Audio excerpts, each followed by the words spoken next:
Really, SuperCharge? You've done a pee joke and a poop joke in the same episode, but the real classic cure for stage fright, picturing the audience in their underwear, that's a bridge too far?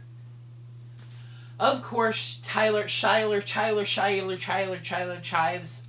and Paprika.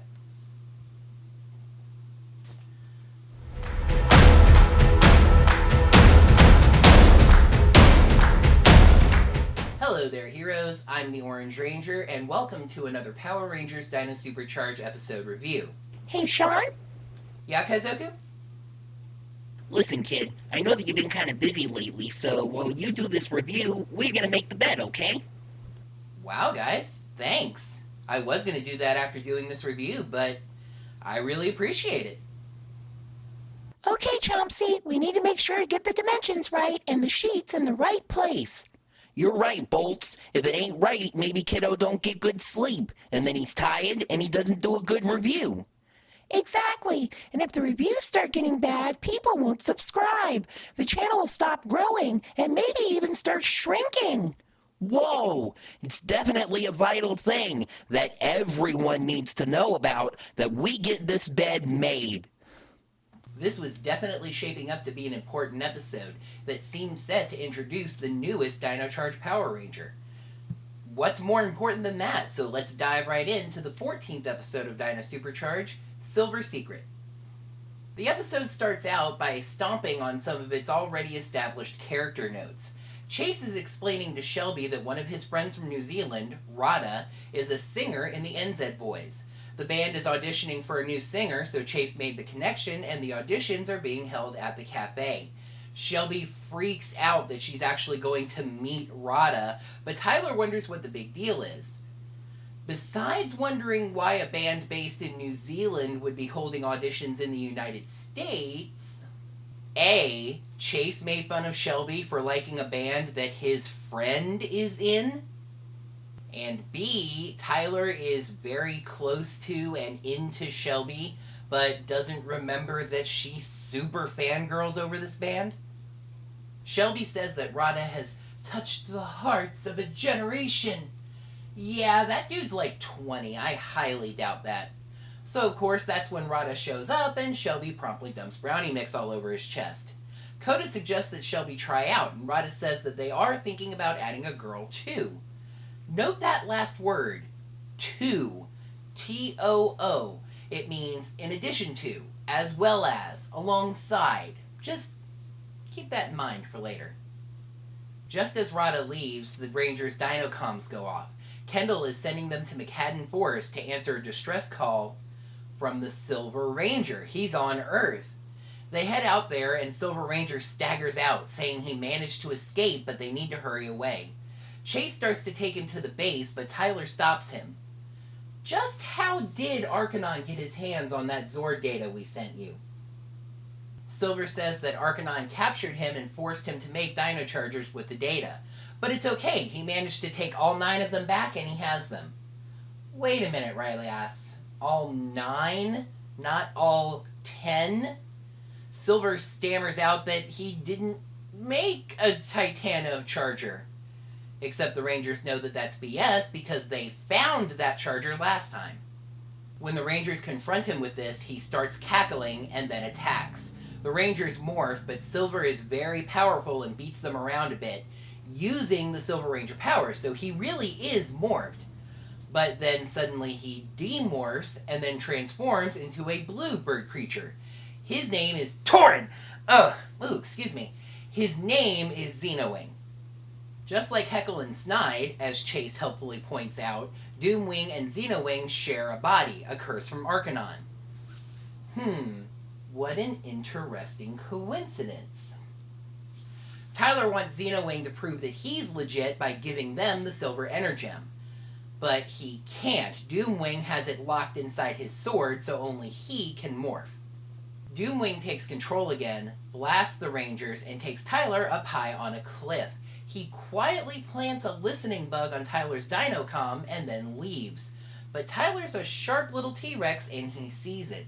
As the Rangers return to the lab, he places his Dinocom inside an aquarium that's in Kendall's lab for absolutely no established or explained reason. Okay, we've got the sheet in place. Looks good to me. Right, now it's time for the blanket. I remember blankets, all fluffy and warm. Remember blankets? You're a Zord. Before that, you were an alligator spirit. Why would you remember blankets?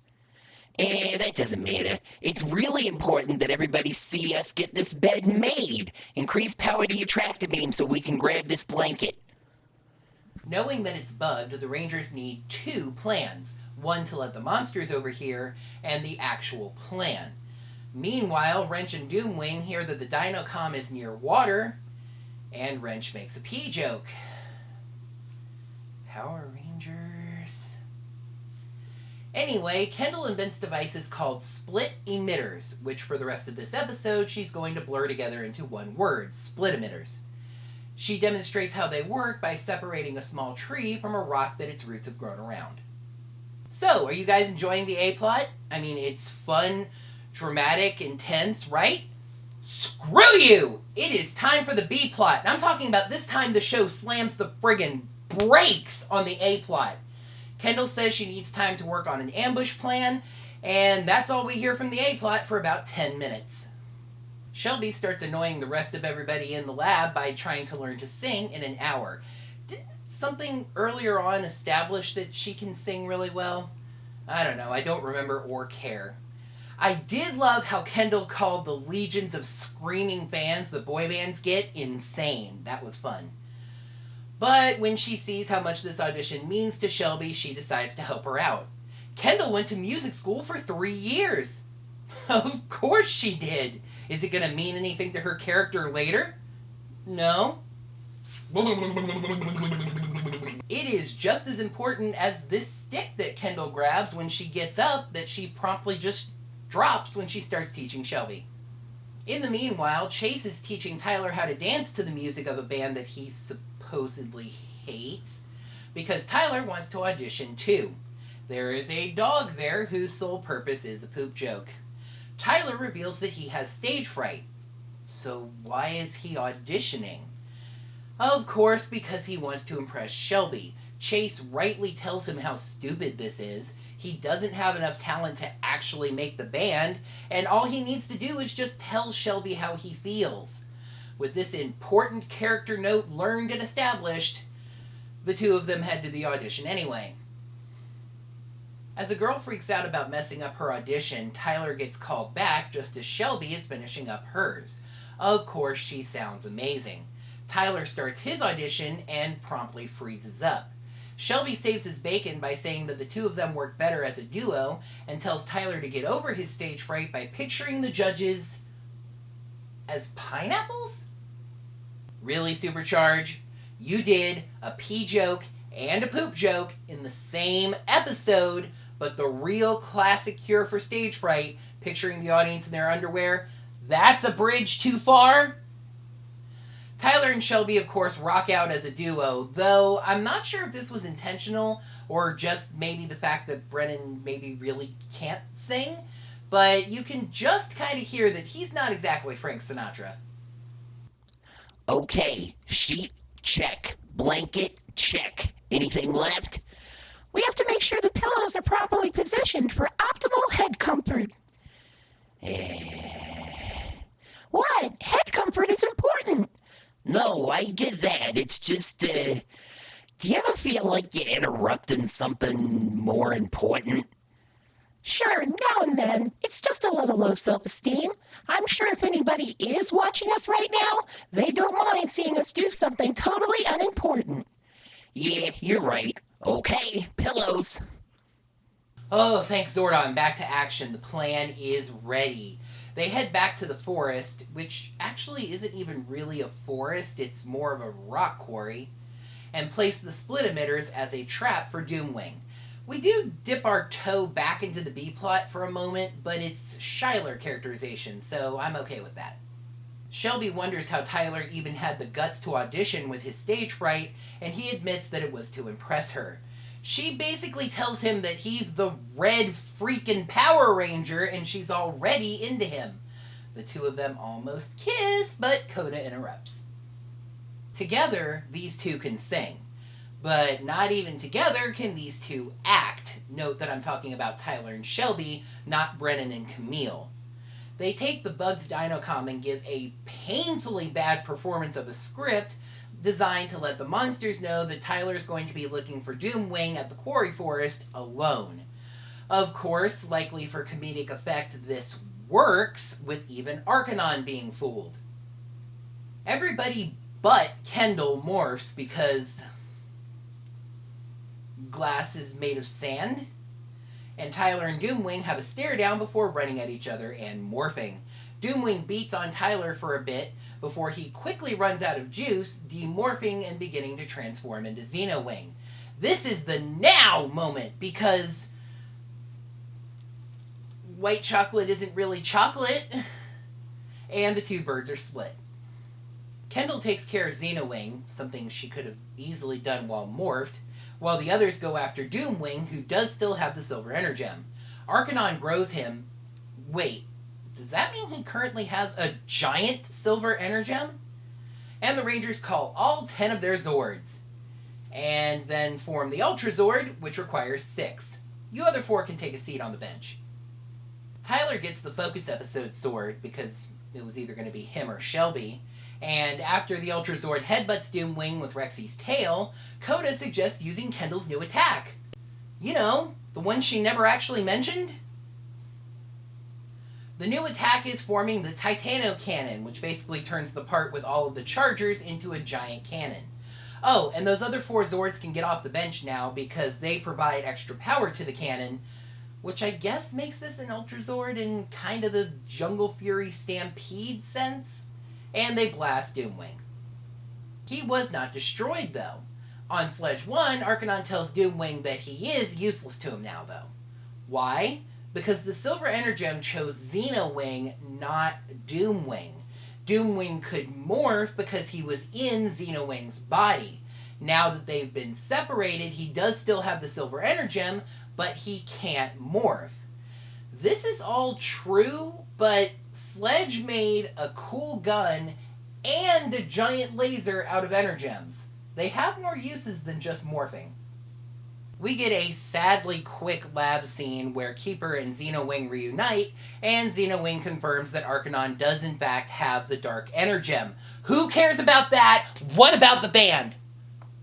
Okay, the sheets are in place, the pillows are fluffy, and we even used a gentle heat ray to warm them up to just out of the dryer temps. Kids sure gonna love taking a post-video nap in this baby, huh? Because every single important event on planet Earth takes place at the Dinobite Cafe, the N-Zed Boys hold the announcement there as well. Is it Tyler? Is it Shelby? No, it's the girl that was freaking out from before. Rada walks over and apologizes to Shelby and Tyler, saying that the band only needed one more singer. Right, Rada, that's exactly what you said earlier when you told Shelby that you were thinking of adding a girl too. Remember that I told you that would be important? So is this a single, a twin? I'm not sure. I'll make sure to ask Sean about it later. All right then. These sure are nice sheets. Yeah, his stepsister gave them to him. That was nice of her. Yep. Rada then tries to ask Shelby out, but she shoots him down. She and Tyler walk to the back of the cafe, holding hands. Hashtag Shyler. I'm going to try to guess this week. Headphones? Let's dig up some super fossils. Ooh, Bluetooth headphones. Nice. Episode 14, Silver Secret. Pros, a nice twist on what happened in the Sentai footage, creative use of the Silver Energem to give us an evil ranger, and good character development for Shyler. Cons, the intrusion of the B-plot. Hey, what polish do you use on your coat there? Metal material polish. Really now? I use Super Shiner, but your coat always seems nicer. Yeah, Super Shiner may be more expensive, but I think on our metal, MMP works better. Good to know. Forgotten character notes from previous episodes, and another case of a character referring to something that never happened. The A plot was better, the B plot was worse. I guess that leaves it about the same as last time. 3 super fossils out of 5. Alright, we're gonna start with the bad this week. I'd like to thank Kaizoku and Chomsey for not just making my bed, but helping me demonstrate just how annoying it can be when something fun and interesting is interrupted by something mundane and boring. Listen, I really don't mind the idea of a B-plot, comedic or otherwise. Really, I don't. What I do mind is the fact that this show is clearly in its final stretch. The last villain, the final Zord combo, the last Energems. This is when the show is supposed to be getting serious. Not counting Halloween and Christmas, we've got 6 episodes left to go. The middle part of this episode, where absolutely nothing is happening with the Ranger stuff, and we're watching Tyler and Shelby dance, I'd have fallen asleep if I didn't find it so frustrating. Something that I was really surprised to see in a Lynn season is contradictions to character notes from previous episodes. Okay, so Chase has a friend that's a singer in the N-Zed Boys. Listen, I don't care if I hate boy bands and pop music.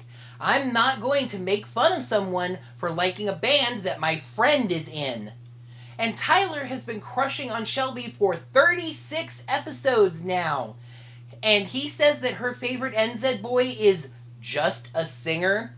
Listen, I know these sound like minor complaints, but these are character notes. They're important. They've been built up over time. The writers shouldn't just forget them. This is going to sound even more minor. I only mentioned it the last time it happened because I was mentioning every single bad note about that episode. But once again, we have a character refer to something that another character said that they never actually said. This time it was Coda saying that they should use Kendall's new attack, when I don't even think Kendall talked about the Zords in this episode, really. I mean, please, correct me if I'm wrong, and I will put an annotation at this point in this review. But to me, this just comes across like bad editing. Like scenes were cut from the episode and nobody bothered to watch through the final cut. Okay, on the good side of the coin, this episode was a nice deviation from what happened in Kyoryuger. I don't want to spoil that for you if you haven't seen it, but it's always nice to see the writers make the story work for them, use the Sentai footage in different ways. Write your own story, but make the Sentai footage work in that story. That is how you make good Power Rangers. Along the same line, it was neat for the writers to work a way into the story for there to be an evil Dino Charge Ranger without violating what's already been established. How can Doomwing be the Silver Ranger when he's evil? He's basically using the Silver Ranger's body. It was just a nice touch. Also, I appreciated that they didn't just hand Xenowing back the Silver Energem once he was freed. It's cool that he's going to have to earn that back. And we almost seem to be at the finish line for Shyler. Will the show be bold enough to give us an on-screen kiss for the two? I find myself hoping so, just because the relationship has been built up so well, for the most part, that it feels like they deserve it, and we deserve it. I mean, if you can give us poop and pee, repeatedly, I think you can give us one on-screen kiss. Though, I'd like it to be lips to lips. That on-the-cheek kiss that Gia gave Jake at the end of Super Megaforce felt a little cheap. Do you guys think I've been a bit ranty lately? Well, I could let loose a real good one next week because guess what time it is? Next Saturday is the 8th, the second Saturday in October.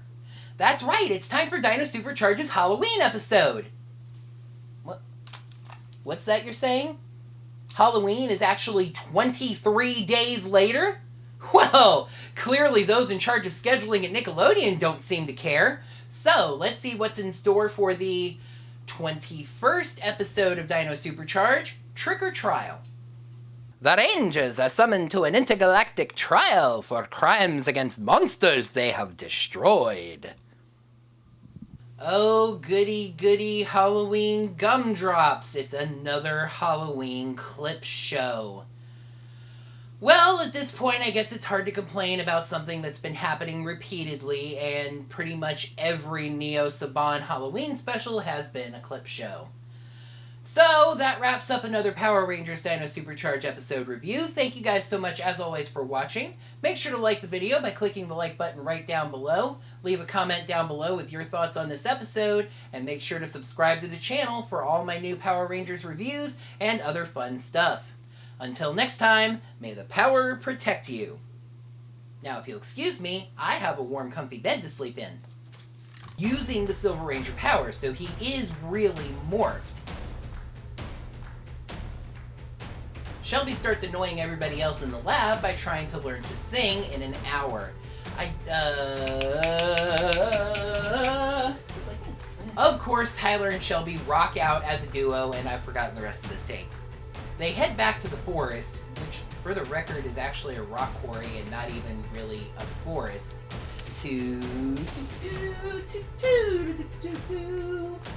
Why?